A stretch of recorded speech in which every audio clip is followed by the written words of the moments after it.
हरे कृष्ण। व्रत केवल नियम नहीं होता, ये विश्वास होता है। और विश्वास की सबसे सुंदर परिभाषा है भगवान और भक्त का रिश्ता।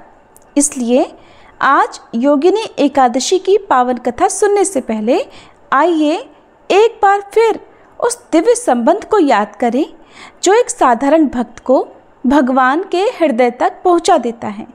कभी मीरा की पुकार पर बांसुरी गूंजती है, तो कभी भक्त प्रहलाद के विश्वास पर भगवान का नरसिंह रूप प्रकट होता है, तो कभी तुलसीदास की आंखों से श्री राम दिखाई देते हैं, तो कभी सुदामा की भिक्षा से द्वारकाधीश भावुक हो उठते हैं। भक्त और भगवान के बीच का ये संबंध न रस्मों से बंधा है, न मंदिर की दीवारों में सीमित है। ये तो प्रेम, समर्पण और विश्वास की डोर से जुड़ा है। योगिनी एकादशी उसी डोर को और मजबूत करने का पवित्र दिन है, जहाँ पुण्य तो मिलता ही है, पर साथ ही हृदय से कलुष और जन्म जन्मांतर के पाप भी समाप्त हो जाते हैं। तो आइए प्रिय श्रोताओ, सबसे पहले सुनते हैं एक ऐसा प्रेरक प्रसंग जो भगवान और भक्त के इस पवित्र संबंध को उजागर करता है, और उसके बाद आप सुनेंगे योगिनी एकादशी की वह दिव्य कथा जिसमें छुपा है मुक्ति का मार्ग और प्रभु की कृपा का वरदान। श्री पंढरीनाथ भगवान विट्ठल के भक्तों में संत सावता माली एक महान भक्त हुए हैं। अरणभेड़ी यानी कि अरण गांव नामक गांव इनका निवास था और व्यवसाय से एक माली का काम करते थे। संत सावता माली और इनकी पत्नी जनाबाई दोनों प्रभु की भक्ति में सदा मगन रहते। नागू नाम की इनकी कन्या भी बड़ी उच्च कोटि की भक्त थी। मराठी भाषा में साव का अर्थ चारित्र या सज्जनता होता है और सावता ये भाववाचक शब्द है। सभ्यता, साधारणपन, ये इसका अर्थ होता है। संत जी हमेशा कहते और मानते थे कि ये बाग भगवान के हैं और भगवान ने हमें इसकी देख रेख हेतु नियुक्त किया हुआ है। बाग में तरह तरह के फल, सब्जियां और फूल लगे हुए थे। बाग में वारकरी यानी कि वैष्णवों द्वारा पंढरपुर पैदल यात्रियों और बहुत से लोगों का आना जाना लगा रहता था, क्योंकि संत सावता माली की जो बगिया थी वो थी ही ऐसी। एक दिन गांव के एक व्यक्ति ने गांव में बात फैला दी कि सावता माली नास्तिक है, वो कभी भगवान का दर्शन करने नहीं जाता और पंढरपुर यात्रा को तो बिल्कुल भी नहीं जाता। उसके बाग के फल सब्जी खाना महापाप है और उससे बोलना भी पाप ही है। धीरे धीरे संत जी के बाग में वारकरी भक्तों का आना जाना बंद हो गया और वे लोग बाग के सामने से निकलते तो परंतु अब बगीचे के अंदर नहीं जाते थे। इस बात से सावता माली की पुत्री भक्ता नागू बहुत दुखी रहने लगी। एक दिन कुछ वारकरी पंढरपुर यात्रा पर निकले थे और बाग के सामने से निकलते समय नागू ने उनसे पूछ लिया, अब आप बाग में क्यों नहीं आते हैं? तो उन लोगों ने कहा, सावता माली पंढरपुर के रास्ते पर ही पास में रहता है, किंतु फिर भी दर्शन को नहीं आता। वो पक्का प्रपंच में फंस गया है, उसको परमार्थ नहीं चाहिए। मुख में विट्ठल राम कृष्ण हरि नाम तो लेता है, परंतु प्रभु के दर्शन को नहीं जाता। हम क्यों आए उसके बगीचे के अंदर? तब भक्ता नागू ने अपने पिता से कहा, पिताजी, हम लोग क्यों नहीं जाते? इस बारी पंढरपुर चलते हैं ना, चलिए हम भी सब चलते हैं। तब संत सावता माली कहने लगे, बेटी, प्रभु को ये पसंद नहीं आएगा। वो कहेंगे काम छोड़कर यहाँ क्या करने आए हो, और ये बाग भगवान विट्ठल के हैं। काम छोड़कर अगर उनके पास गए तो वो कहेंगे क्यों आए हो यहाँ पर? वहाँ मेरी बगिया सूख गई तो, मेरे बाग बगीचे सूख गए तो मुझे नहीं चलेगा। तुमको मैंने जो काम दे रखा है वो छोड़कर तुम यहाँ क्यों आए हो? क्या करने आए हो? और सच बात ये थी कि सावता माली इतनी ऊंची अवस्था को प्राप्त हो चुके थे कि उनको तो चारों ओर हरि के ही दर्शन होते थे। मुख से हरि का नाम निकलता रहता था, परंतु अन्य लोग इस लीला को नहीं समझते थे। दूसरा उनका भाव था कि यहाँ से होकर संत महात्मा पंढरपुर की यात्रा के लिए जाते हैं तो उन्हें थकान तो होती ही होगी, इसलिए हम उनकी सेवा फल फूल जल आदि से करें, और अगर हम ही बाग छोड़कर दर्शन करने चले गए तो संत महात्माओं की तो सेवा नहीं होगी। संतों के चरणों में इनकी बहुत भक्ति थी, लेकिन साधारण लोग समझते थे कि सावता माली नाम तो जपता है परंतु मंदिर कभी नहीं जाता। एक दिन उनकी कन्या नागू बाहर खेलने निकल गई।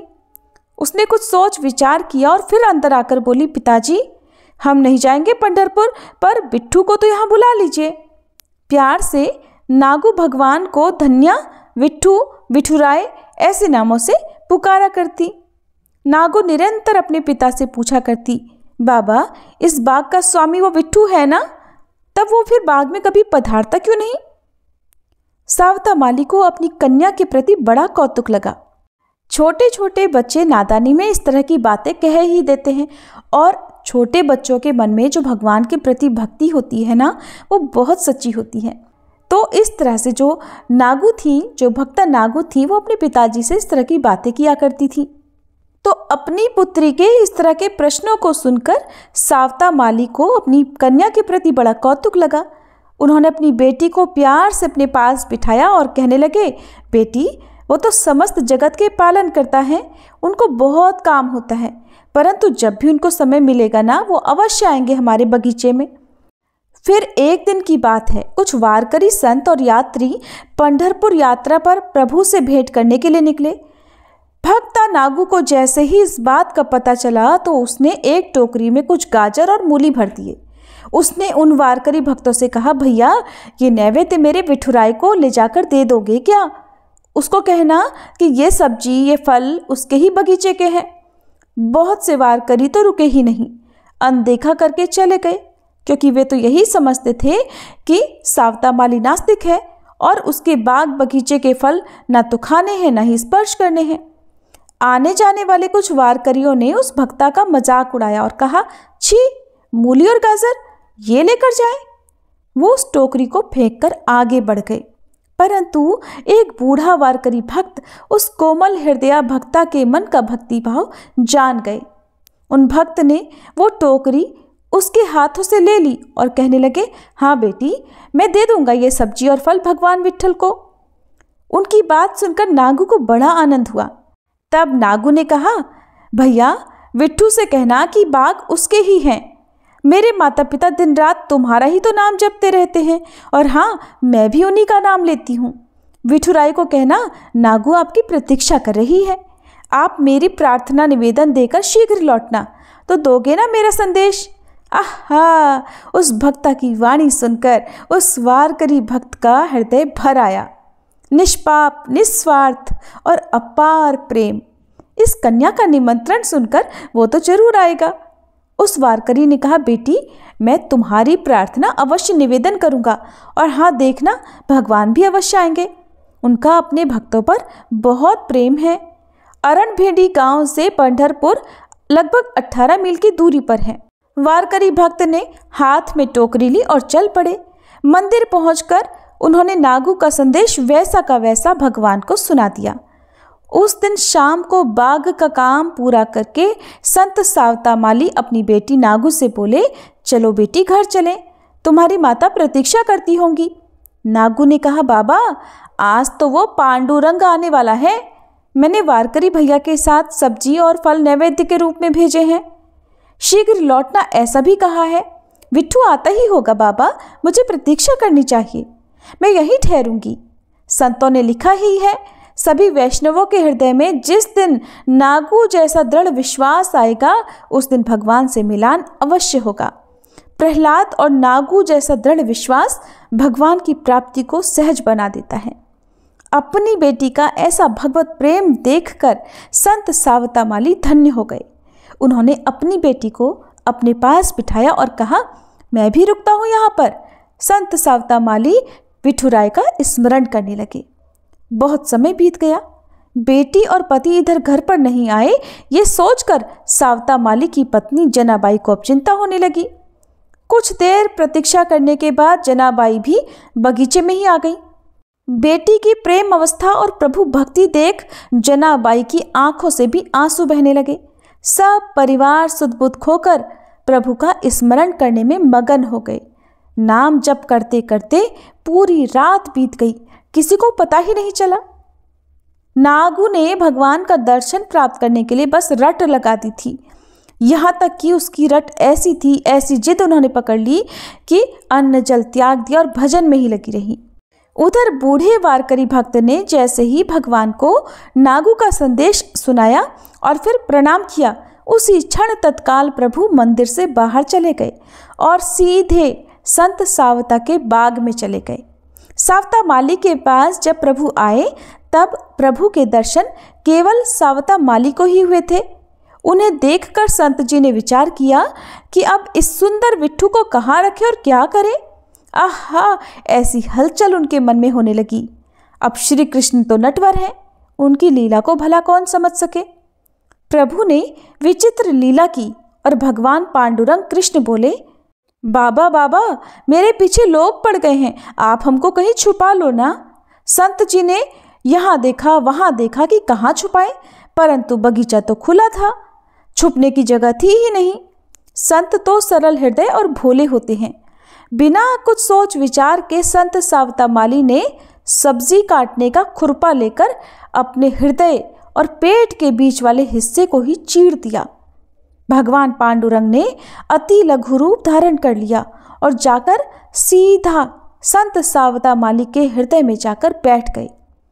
भगवान भी तरह तरह की रंग बिरंगी लीलाएं करते हैं। भगवान को संत जी के हृदय में रहना बड़ा अच्छा लगा। प्रभु हृदय में विलीन हो गए। संत निरंतर अपने हृदय में उस दिव्य ज्योति का दर्शन करने लगे।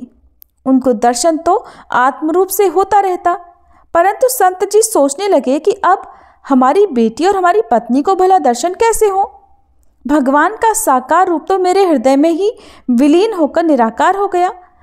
अब उस कृष्ण के रस स्वरूप को प्रकट करके बेटी और पत्नी को दर्शन कैसे कराएं?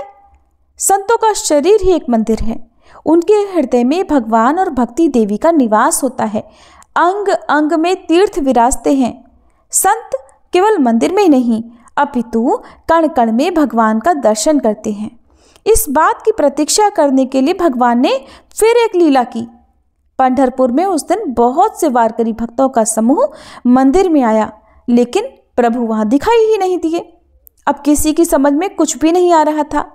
बाद में श्री निवृत्तिनाथ, ज्ञानदेव, सोपान देव, मुक्ताबाई आदि अनेक महान संत भी उस दिन भगवान विट्ठल के दर्शन के लिए पंढरपुर में मंदिर में पधारे। अंदर जाकर देखा तो भगवान तो मंदिर में है ही नहीं। अब भगवान को ढूंढे कैसे?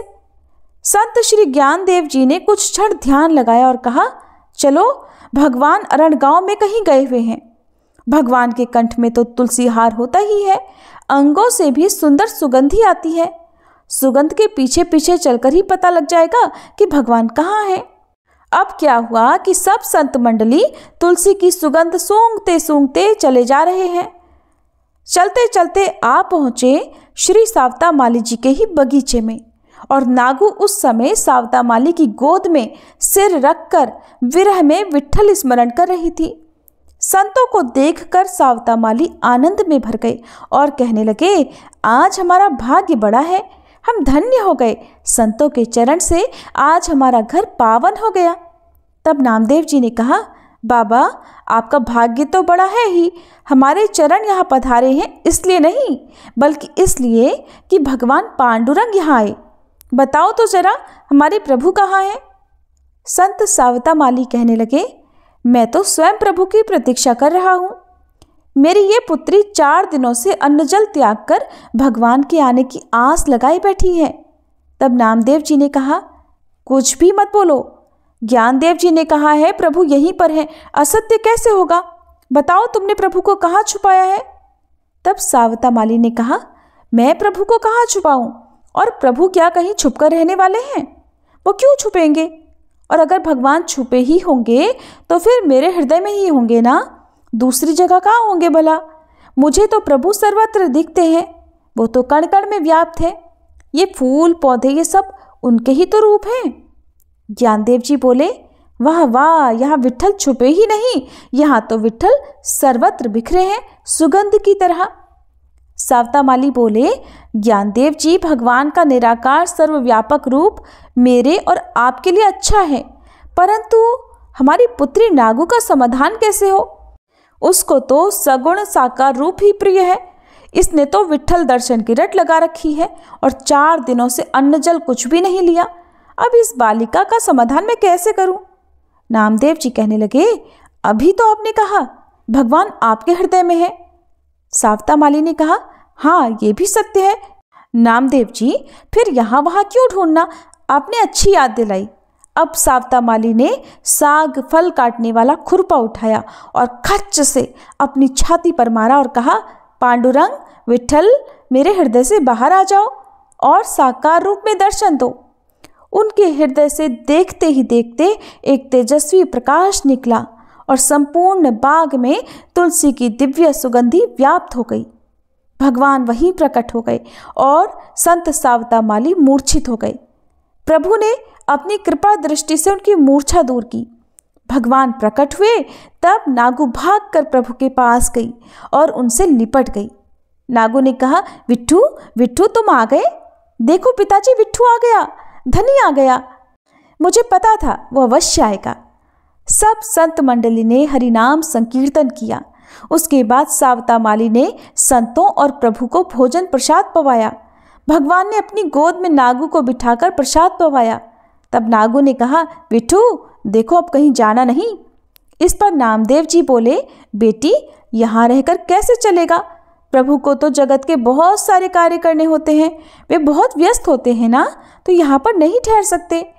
तब नागू ने कहा, हाँ ये भी ठीक ही है, परंतु बीच बीच में आते जरूर रहना, और ये बाग आपका ही तो है और हम सब आपके सेवक हैं। आओगे ना विट्ठू? भगवान कहने लगे, हाँ हाँ क्यों नहीं आऊँगा, तुमने याद किया ना, तब तब आ जाऊँगा। तुम्हारे प्रेम में बंधकर तो मुझे आना ही पड़ेगा।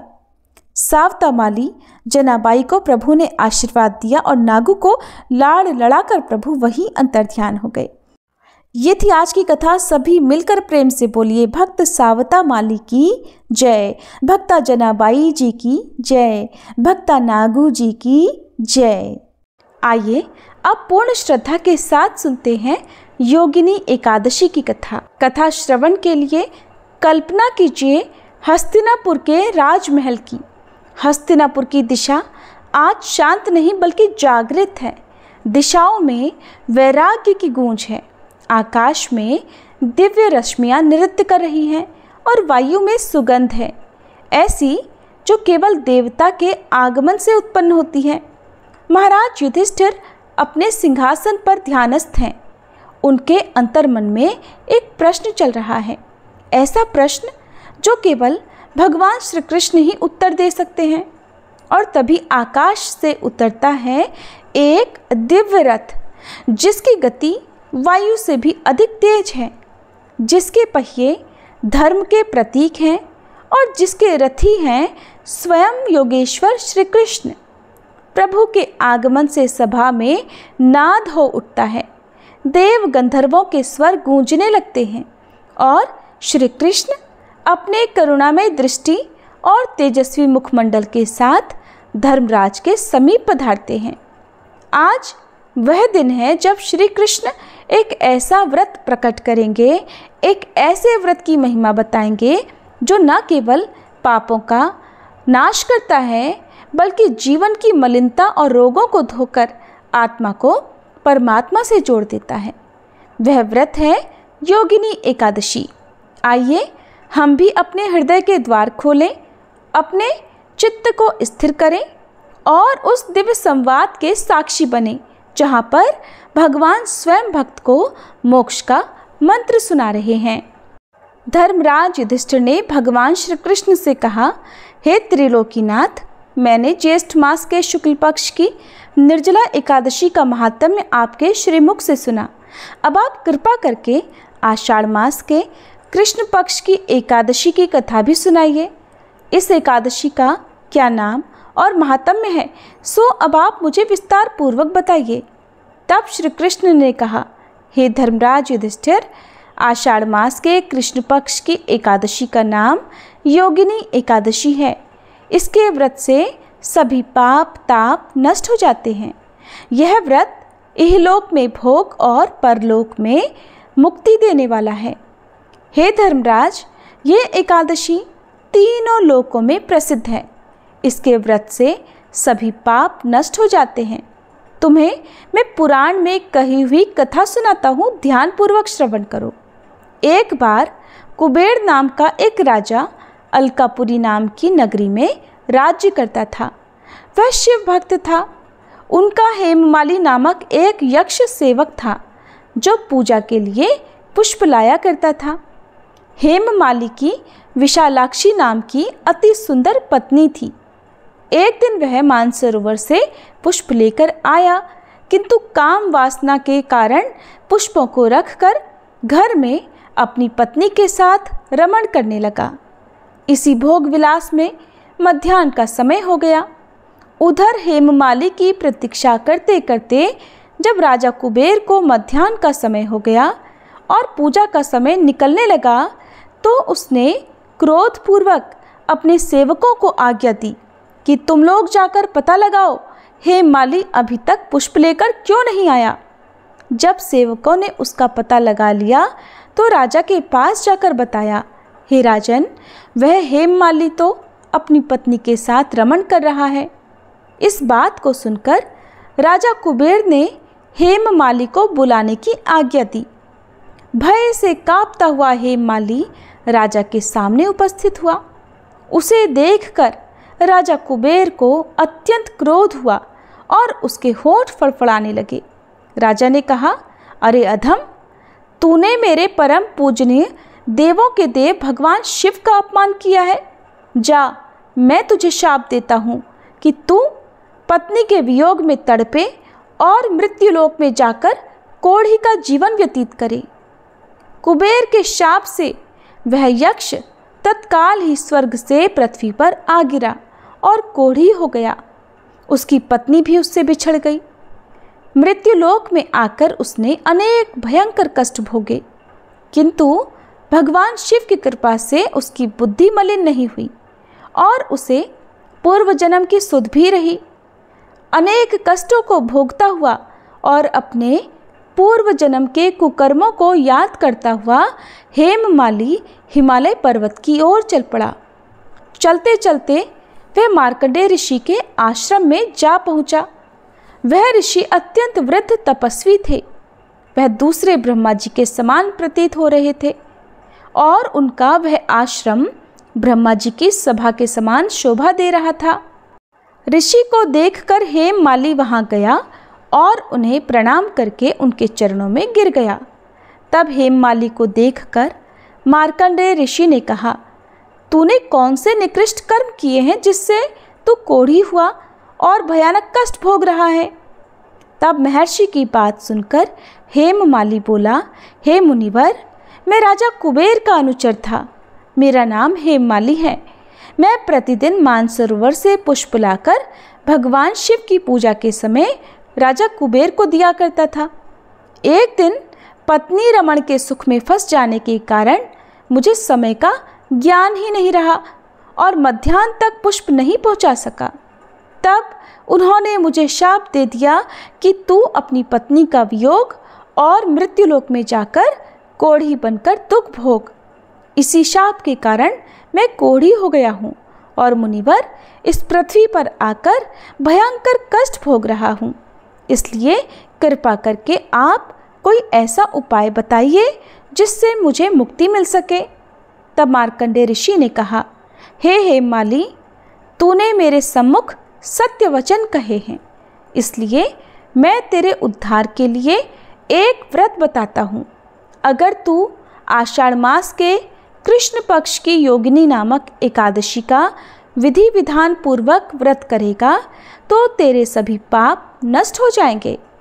महर्षि के वचन सुनकर हेममाली अत्यंत प्रसन्न हुआ और उनके वचनों के अनुसार योगिनी एकादशी का विधान पूर्वक व्रत करने लगा।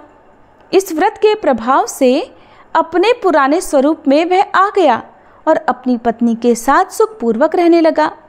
भगवान श्री कृष्ण कहते हैं, हे राजन, इस योगिनी एकादशी की कथा का फल 88 सहस्त्र ब्राह्मणों को भोजन कराने के बराबर है। इसके व्रत से सभी पाप ताप नष्ट हो जाते हैं और अंत में मोक्ष प्राप्त करके ऐसा प्राणी स्वर्ग का अधिकारी बनता है। भगवान श्री कृष्ण धर्मराज युधिष्ठिर को व्रत का महात्म्य बताकर मौन हो गए।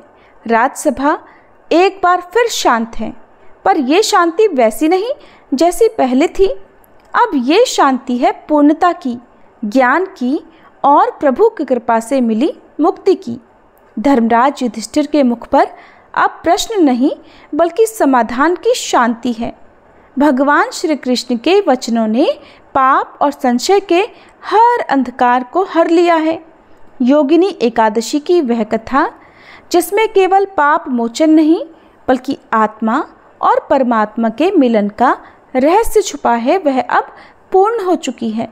श्री कृष्ण के श्रीमुख से निकले शब्द आज भी आकाश गंगा में गूंज रहे हैं, जैसे कह रहे हो जो इस व्रत को श्रद्धा से करेगा वह जन्मों के बंधनों से मुक्त होगा और जो इसकी कथा सुनेगा उसका हृदय स्वयं पावन हो जाएगा।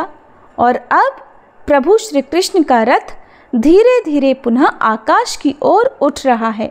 पीछे रह जाती है हस्तिनापुर की वो सभा जो अब केवल ईंट पत्थर की नहीं बल्कि पुण्य की धरोहर बन चुकी है। आइए हम भी इस व्रत का स्मरण केवल एक परंपरा की तरह नहीं बल्कि आत्मा की पुकार की तरह करें। हृदय से स्वीकार करें भगवान श्री कृष्ण का वह वचन जो पाप मिटाने नहीं बल्कि हमें प्रभु से मिलाने आया है। इस प्रकार योगिनी एकादशी की ये पुण्य कथा यही पूर्ण होती है, पर इसकी कृपा शाश्वत है, अनंत काल तक हमारे जीवन को जो आलोकित करती रहे। इसी कामना के साथ जय श्री हरि, जय योगिनी एकादशी।